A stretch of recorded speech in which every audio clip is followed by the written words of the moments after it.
যুক্তরাষ্ট্রে টিকটক অ্যাপের কার্যক্রম বন্ধ হয়ে গেছে, যা নিষেধাজ্ঞার কার্যকর হওয়ার 2 ঘন্টারও কম আগে ঘটে।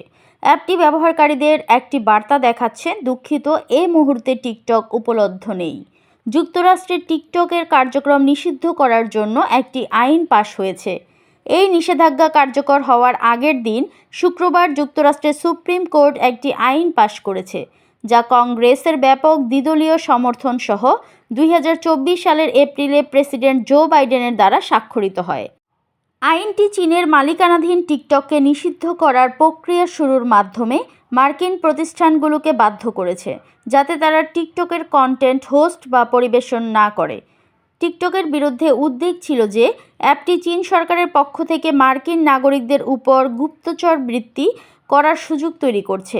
এছাড়া ইসরায়েলি গণহত্যার মতো কিছু বিষয় সেন্সর না করায় টিকটককে অনেক মার্কিন রাজনীতিবিদ ইহুদি বিদ্বেষী হিসেবে আখ্যা দিয়েছেন। এদিকে টিকটক জানায় যে তারা পুনরায় অ্যাপটি চালু করার চেষ্টা চালাচ্ছে এবং এমনকি আসন্ন প্রেসিডেন্ট ট্রাম্পের শপথের পর এটি আবার চালু হতে পারে। ট্রাম্প প্রেসিডেন্ট হিসেবে দায়িত্ব গ্রহণের পর টিকটকের উপর নিষেধাজ্ঞা 90 দিনের জন্য পিছিয়ে দেওয়ার পরিকল্পনা করেছেন, যা অ্যাপটির ভবিষ্যৎ নিয়ে আশার আলো দেখায়। এছাড়া টিকটকের মাতৃ প্রতিষ্ঠান বাইট ড্যান্সের অন্যান্য অ্যাপ যেমন ক্যাপকাটও একই নিষেধাজ্ঞায় আওতায় এসেছে এবং অ্যাপ স্টোর ও গুগল প্লে স্টোর থেকেও এটি সরিয়ে নেওয়া হয়েছে। তবে বাংলাদেশের ব্যাপারে এমন কোনো সিদ্ধান্ত নেওয়া হয়নি। দৈনিক আজকের বাংলা.net